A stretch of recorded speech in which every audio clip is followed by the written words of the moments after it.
On the first episode of Season 6, we talk all about Season 6. So if you'd like to learn more about the show's past, present, and what's coming up for this brand new season, you'll dig this episode of the Bangkok Podcast.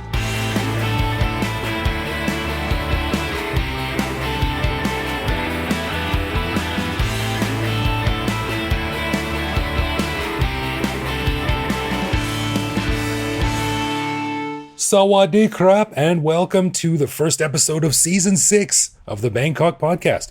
My name is Greg Jorgensen, a Canadian who came to Thailand in 2001 to do 10,000 episodes of a podcast. So just a few more to go. That's right. It's like that 10,000 hour rule, man. Until you do 10,000, you're not an expert. So at the end of this, I can say I'm a podcast expert. Right now, I'm just still a noob. You're on the way. Cool. And I'm Ed Knuth, an American who came to Thailand on a one-year teaching contract almost 22 years ago, fell in love with picking lemongrass, galangal chunks, and lime leaves out of my soup. So I never left. That's tom yum, right? You know, people don't talk much, but there's something about Thai food where they have no problem including inedible stuff in your food. Yeah, I know. And I got burned by this. I think I've mentioned it before, but my first few days in Thailand, I ordered tom yum goong. Oh, it's this famous dish. Right. And I took a big spoonful of this stuff on the bottom and I was like, this looks delicious. And I just bit into the lemongrass and the galangal, and it was just, I'm like, what the hell? Yeah.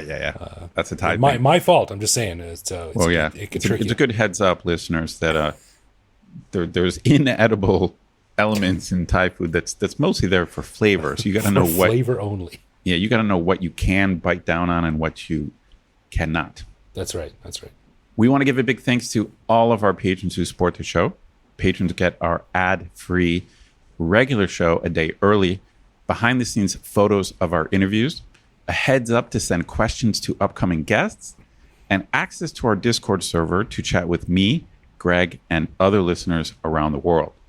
But best of all, patrons also get an unscripted, uncensored bonus episode every week where we riff on current events and Bangkok topics.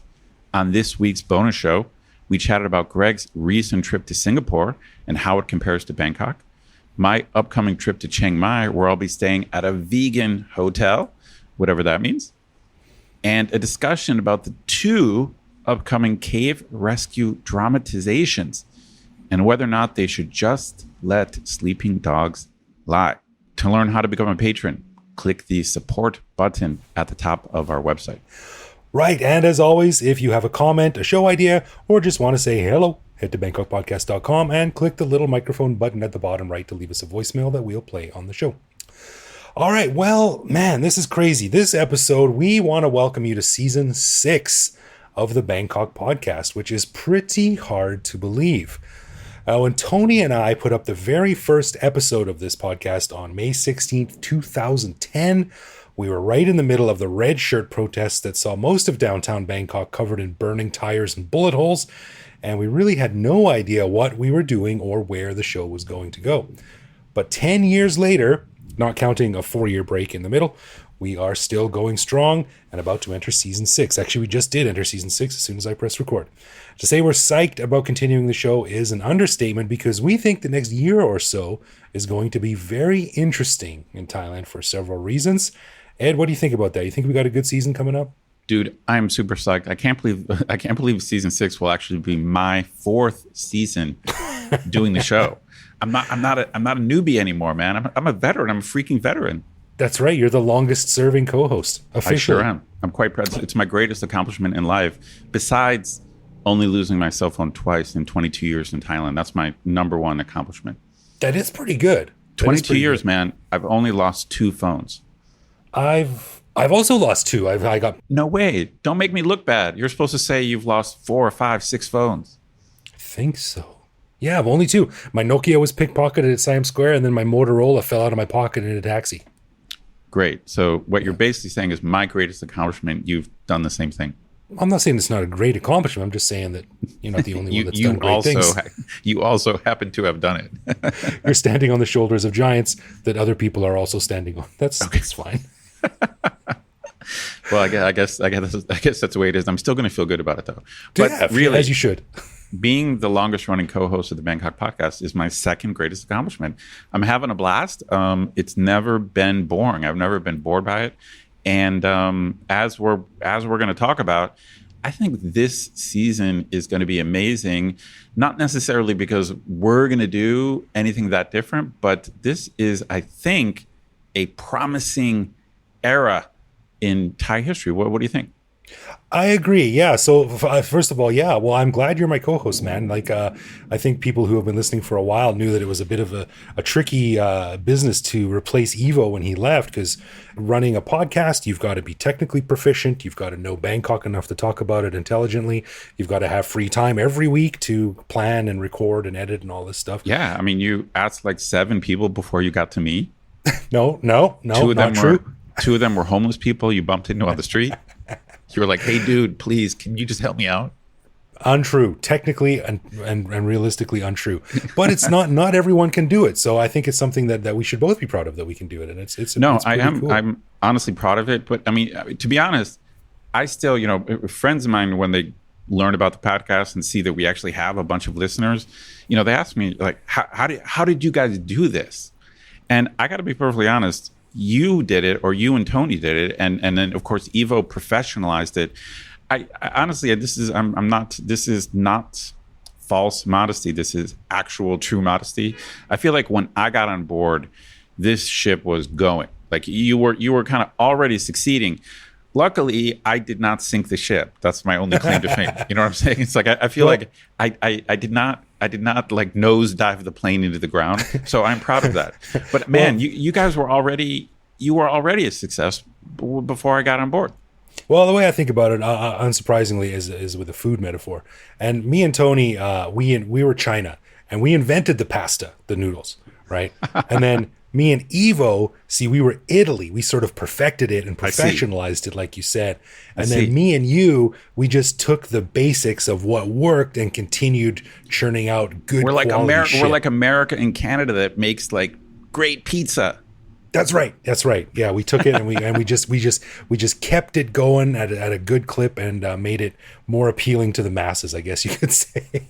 Well, no, it's for me. I said this on I think the beginning of the last season, but for me, it's just been a massive education, both about podcasting, how to run a podcast and all the things, all the skills we need.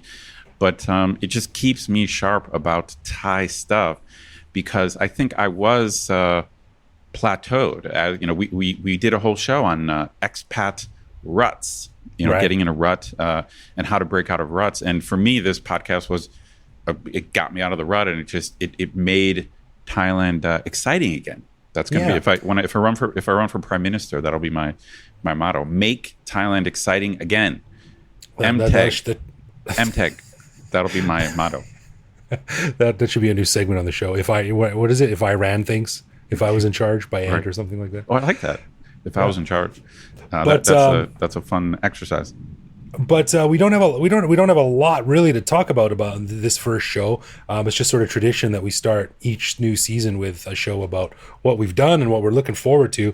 But like you said, I think the next year is going to be a very interesting one for us, because there's going to be a lot to discuss. We're coming out of the pandemic. Every time I say that, I cross my fingers, because please God, right, we're coming out of the pandemic. Thailand is going to hopefully start recovering. The economy, the tourist numbers are all going to go up. Thailand is at a really important inflection point in several regards: politics, the liberalization of weed and things like that. Gay marriage is on the agenda. So I think the next year is going to be something. It's going to be a lot to talk about. For sure. It's been different. I've been going out a lot the last couple of weeks. I've had my kind of break between my semesters, and I've been meeting tourists, and it's cool. It's like I realized, wow, I haven't done this in years. This is something that happens in Bangkok. If you're an expat, you just meet people who are on holiday. And I've been doing that for 20 years, but I realized for the last 2 or 3 years, I haven't done it. So I was in my blues bar, my second home, and I met some 2 super interesting and fun Chinese women who are undergraduates at a university in Korea. So I want to give a shout out to Sean and Yen. I'm sure I'm mispronouncing your names, but that's the best I can do. So they're Chinese girls studying in Korea, and I met them at my blues bar here in Bangkok and tried to turn them on to it, and they loved it. And it was just cool talking to them, hearing about studying in Korea. And then the next night I met one American guy and one Singaporean guy at a cannabis cafe. And so they were asking me how things work and about the laws. And I'm telling them that I was explaining to them that they showed up in this incredible window of lack of laws. And we actually had a conversation about Singapore a little bit because this American guy had worked in Singapore and met his Singaporean friend. And so we were, like we did on the bonus show today, we talked a little bit about Singapore versus Thailand. And they were asking me where to go, what to do. And it was just cool. It was exciting having tourists back. Now, I don't want to jinx myself because there are downsides to the tourists being back. But I got to say, at least in the last week, I've had some positive interactions with tourists. That's cool. I know, obviously, I don't have the same level of nightlife experience and fun that you have because I'm stuck at home taking care of a child.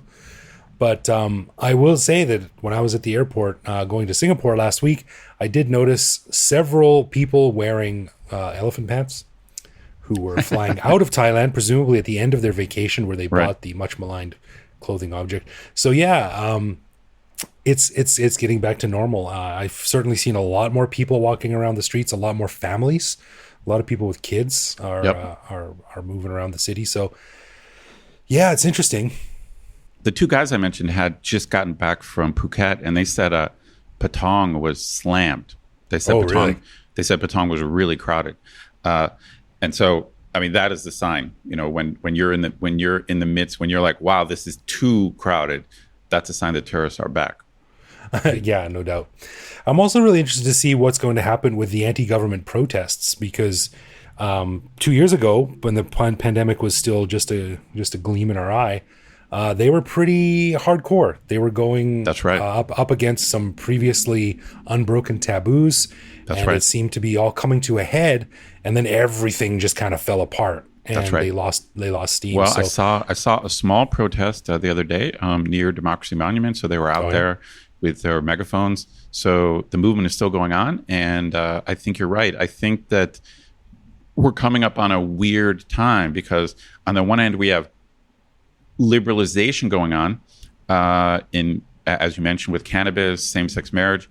But then I think it's possible, since I do know a little bit about politics, it's quite possible that this government is using liberalization of some social norms as a way to maybe take the steam out of the protest movement. A quick way for them to increase their popularity is to liberalize cannabis, or at least popularity with most people. And so I'm curious. I'm curious. I'm not sure the government wants to risk a retraction or a reaction to the liberalization because they have to be concerned about their popularity. yeah, right. It's an important thing now. And we see the same thing playing out in the States too. I was just listening to a podcast today and they're talking about, the low hanging fruit of making weed legal and all the political points it would buy Joe Biden in the States. And Sure. I'm sure it applies to a lot of countries, Thailand included. So yeah, I think, the government mostly has problems with young people, right? And young people are the ones who are most likely to want liberalization of social stuff, whether it's gay marriage or cannabis. And so I see, I'm really curious what this government does. I mean, like we mentioned on the bonus show, actually, no one knows what type of cannabis regulations are going to come into effect and how strict they're going to be. If they end up being super strict, so the legalization is, really not that significant, they risk really pissing off the younger generation even more. Because all I can say is that before COVID, when the protest movement was going on, I've never seen displeasure with the government so much among young people. The whole time I've been in Thailand, young people mostly have been apathetic. But 3 years ago, they were not. They were not apathetic. Right. It's interesting because I was just listening to a podcast just this evening, actually, and it's called The Ongoing History of New Music. It's a really, really great podcast if you're a music fan. Cool. It's done out of Toronto, hosted by Alan Cross, who's like a big name in Canadian radio. But it's a really great show. Anyway, he did a show all about protest music, but he went all through up until Rage Against the Machine and their protest songs. And he said something really interesting, and he was like, if you notice a really interesting data point is there haven't really been any protest songs for the last 20 years. Nothing that's really like no new folk rock or alt rock that's come along. Nothing that's like captured the zeitgeist. Yeah, by young people, it's really like spoken to a big issue or something like that. And he said, it's really interesting. Like, what changed? Have people just become apathetic? Have they realized that they just can't fight City Hall, that they can't win? Is it just because of social media? But there were some anti-Trump songs by rappers, but they never caught on. So they're kind of like minor hits. It looked like, oh wow, this is going to go viral, and then they kind of died. Yeah. So there hasn't been any big, super popular protest songs recently.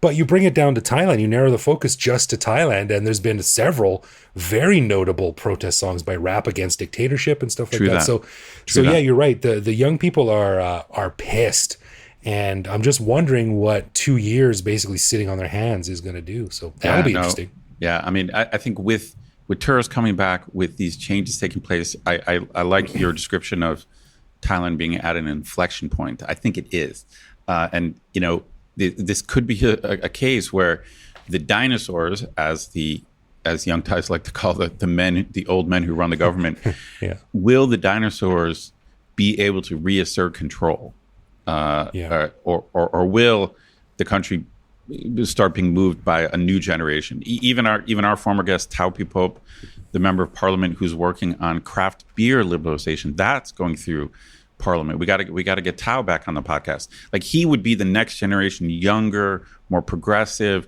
He's hipper. He's cooler. He's the kind of guy who could, if he had more power in the Thai government, who could really like communicate with the young people who are teenagers. Right. But these guys in their 60s, 70s, 80s, they can't do it. Yeah, he would be a great guest to give us some insights. Yeah, we got to get him back on for an update. Yeah, and speaking of guests, we have some really interesting ones coming up. We have more politicians. We have some minor celebrities. We've got some old favorites coming back, and we've got some new people coming up. And you might be surprised, actually. We've got some really surprising guests lined up. Yeah, we I wouldn't say we have a lot of brand new things we're doing, but we do have some tricks up our sleeves. So we got plans. Yeah, and talking about the technical stuff about producing a podcast too. I mean, when Tony and I first did the podcast in season 1, it was such a pain in the ass because co-working spaces weren't a thing in Thailand. Right. The internet was unreliable at best in Thailand. This was 10, 11 years ago now. Sure. So what we had to do was we had to haul all of our recording gear, microphones, mic stands, mic arms, pop filters, laptop, cables, connectors, all this stuff down to like a room at some place that we managed to rent and record the show. And then so you guys recorded face to face every week, every show. Yeah. Wow. So, now I think a lot of people are sometimes surprised to hear that you and I are not face to face. You're at your house. I'm at my house right now. Well, we are virtually face to face. Right. And a lot of the guests over the years were done face-to-face in the same room. And that's always the best way to do it because, you're face-to-face with someone, you get a better interaction and better reactions and body language and stuff like that. But now, man, I think a lot of the recent guests over the past 6-8 months have preferred to do things online. Yeah, do things remotely. And overall, it's worked fine. I think it's okay. Yeah, of course, that was driven by the pandemic and people working at home and everything like that. But I think it's sort of pushed everything into this, we've got to figure out a way to do this better. And we did. And now people don't want to go back to the old ways. So I think going forward in season 6, a lot more of the interviews will be done online, which is, like I said, it's not as good as doing them in person, but it's good enough and it works really well. And it's way easier for us and the guests. No doubt about that, man. Yeah. So Yeah. the technology and the fact that the internet's more reliable, the connections are faster, and that allows the audio quality. Like you need a faster connection, you need a fatter pipe to get better audio quality. So now Fatter I think it's up there. Now I think the audio quality is okay over the internet. Yeah, I think so too. And I was looking back at our website, and I did some math, which is basically just addition, which for me is basically all the math I do. But we have done 377 regular episodes of the podcast. Oh my God. I can't believe that. 377. That is shocking, dude. You Yeah. have done 377. I have not. Well, you've done over 250 of that, I guess. Yeah. No, I've done a lot, but yeah. dude, 377, that's incredible. You Yeah, got plus- a long way to go to 10,000, but I guess still. so, yeah. But every journey starts with a small step. Plus the patron stuff, we've put out 244 Patreon posts just for our patrons. Wow, that's crazy. So that means Yeah. well over 500 shows, 600 shows. Yes, over 600 podcast episodes Damn. gone out to regular people and patrons. That's incredible.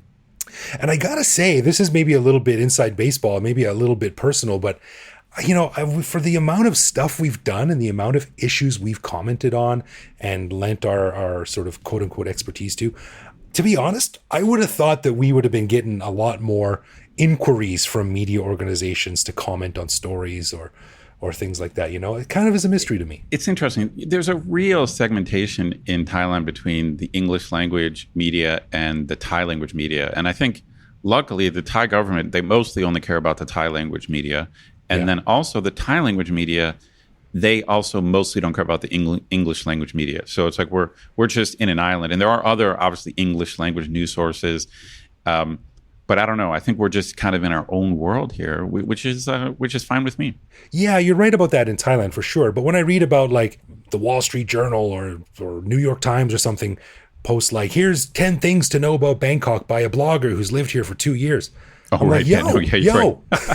Dude. No, you're right. Yeah. How come we're not being interviewed? Damn it. We should be world famous. The New York Times should be calling us up. I mean, I say it with some joking, but also a little bit like, two guys put out 600 plus hours of content, discussing the minutia of a place. I'll be honest with you. I think you're right. The bottom line is you're right. It's the thing is we're not experts in the sense that we have some professional level of knowledge, but I think we do have an incredibly broad knowledge. Like we've done so many different shows and we've lived here so long that I think we could be a very useful resource to media organizations. Very broad. That should be our new motto. Yeah, the Bangkok podcast, a mile wide and an inch deep. That's about right, though.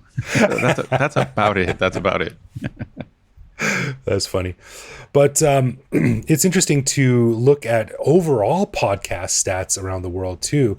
And we've seen our listener numbers basically stay steady, maybe slowly go up and up over the past couple of years. But podcasting overall continues to grow. And especially since the pandemic started, of course, the number of podcasts spiked. Like everyone was stuck at home. They're like, I'll make a podcast. Because the secret that listener, maybe you may or may not know, is that podcasting is essentially free. Right? It's free to record. It's very, very cheap to buy a hosting plan and distribute your podcast to anyone in the world who listens to podcasts. So, it's just the work ethic. Almost anyone can do it if they have the effort, right? Exactly. It's the time that a lot of people get tripped up on. And there have been many podcasts over the years in Bangkok that have come and gone because a lot of the people who have done it have reached out to us first to ask us for advice. And I'm always happy to give advice.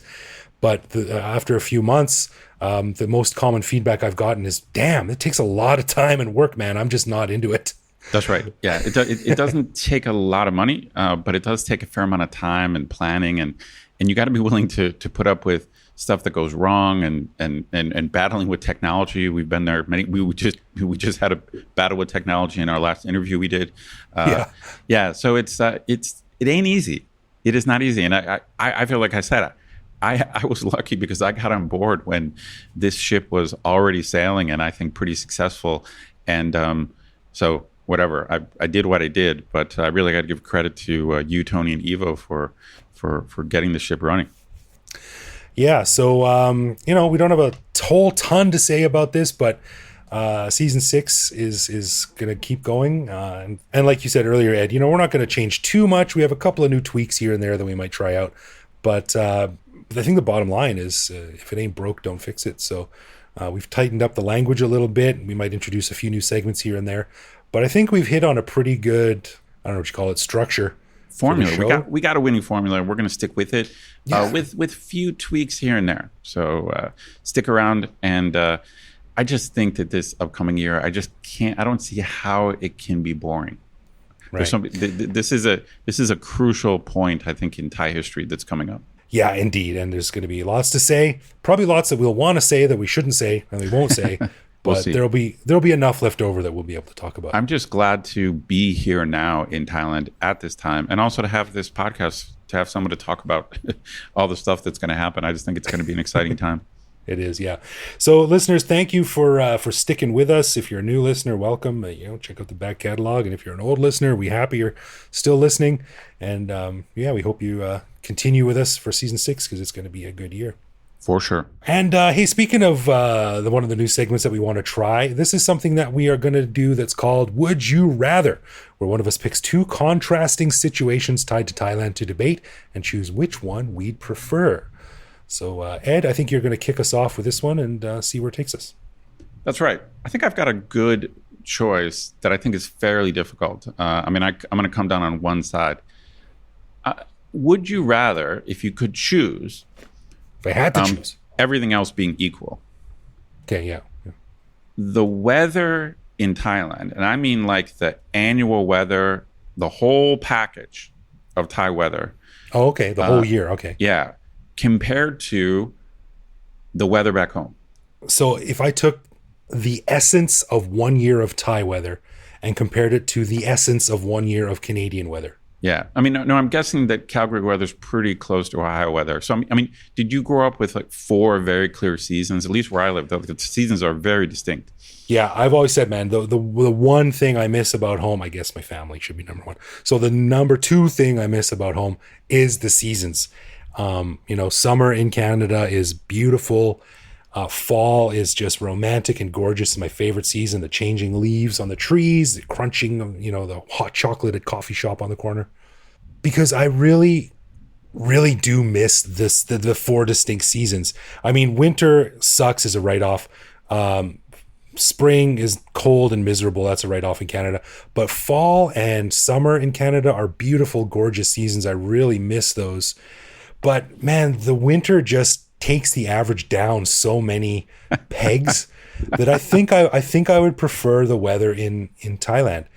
It's uncomfortably hot sometimes, and it's annoying. You're going to take the rains. You're going to take the floods. I am going to take it because, like I said, we've talked about this on previous shows too. It also has a little taste of adventure, of exoticism to it, of I'm living through a monsoon. Like, that's cool for a small town Canadian boy. Whereas a Canadian winter or Canadian weather is just more of like, going to work when it's dark, coming home when it's dark again for 4 months. Well, yeah, I would rather have the weather in Thailand. I'm a bit disappointed in you, Greg, because my opinion is almost exactly the same as yours. Oh. So listeners, Greg didn't know what choice I was going to give him. No.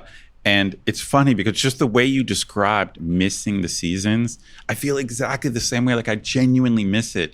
I love them. Fall in the American Midwest is beautiful. When the leaves turn.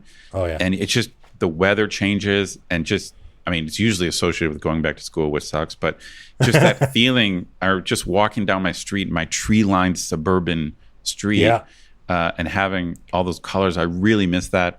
And then spring really gets sprung. There's just a break in the weather, and like stuff starts growing again. And we had my mom plants flowers, and flowers just start bursting through the soil, and it's just that you just get this clear delineation, and I genuinely do miss it. And I bet if you would have asked me this question after 5 years in Thailand, I would have said I definitely prefer the weather back home. I want my 4 seasons. But I've gotten so used to the warmth that, and I talked about it being back in Cleveland, I can't take it.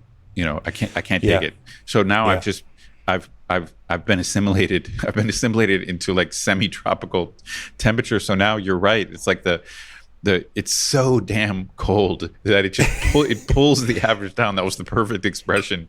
And I can't. I'm taking Thai weather, man. I'm with you. Yeah, me too. And you use the operative term there is tropical. And we sometimes forget, like, oh my God, it's uncomfortably hot. But we live in the tropics. People I grew up with save money and That's work right. their whole life to go to the tropics. That's right. And we live here. We're here. That's right. So and you're right. It's too hot, and there's flash floods, and there's not a clear delineation between the seasons. I can never remember when one season starts or stops, and I can't. You obviously, if it's pouring rain, it's probably the rainy season, but of course it rains around the year, so you can't just look out the window in Thailand and know what season it is. Whereas exactly. Whereas back home, you can do that. Yeah, exactly. So I think we're on the same page here. Yeah, I'd rather just not having to deal with the freezing cold. It's worth it. Yeah, I agree. Nice one. All right. Hey, before we go on the first episode of season 6, we ask our listeners to send us a voicemail using a little microphone button on our website if they have something to say. And this week we heard from RC with a message that I'm sure you will enjoy, Ed. Oh, wow. Okay. Hi, guys. This is RC speaking. Regular listen to the Bangkok podcast. And I just wanted to share a memory that your show Gotcha triggered, which is marking exam papers in Bangkok. I remember my line manager presenting a pile of papers at least a foot deep, guiltily. And I decided that I was going to take them away from my normal place and go on a small holiday to another part of the city. And I took myself off to Lat Pral 135, which involved a journey on the Klong, because I was living off Sukhumvit. And I found a very quiet, affordable little hotel called Sin Siri. And I spent at least 2 days happily marking them in the quiet foyer. And it was a mini holiday. Damn, a man after my own heart. Yeah, I've done that several times. There's just something about when you have like a stack of exams to grade, and in my case, the stacks can be big. It's that I could sit in my office and do it. I could stay at home and do it. But you're right. I get in this mode where I want to simplify my life and I want to get away.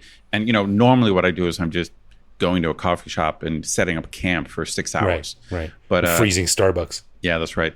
But several times I've made the break to the beach or somewhere else just to get away, just so I could focus on it. And I wouldn't say it. I still don't enjoy the work, but there's something about it's just a better experience when you're in a nice location and you don't have anything else to worry about and you're away from like the normal distractions of your life.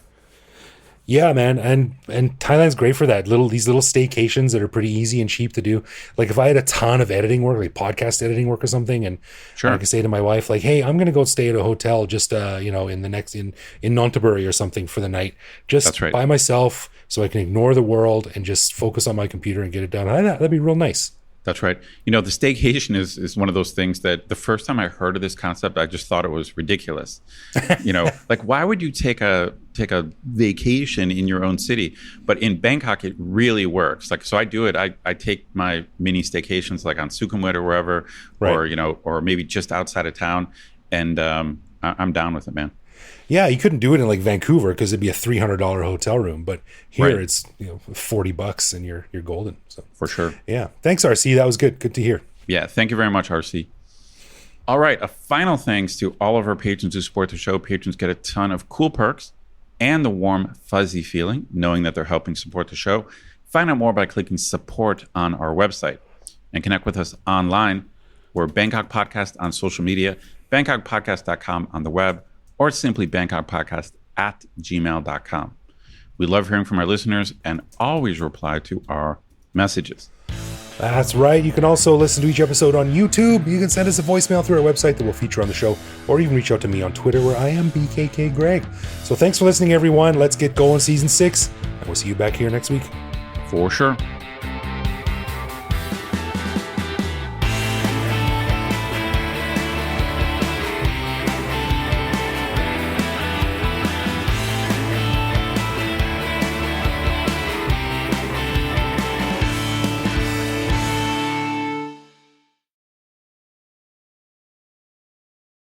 All right, I forgot to say it on the main show, so I'm going to say it here because I have to brag about it to someone.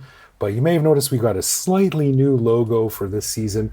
The colors are a little bit different, and I'm really proud of myself in a super design nerd kind of way. It goes from yellow to red.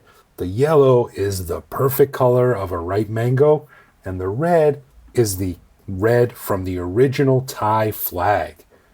So there you go. I'm very proud of myself.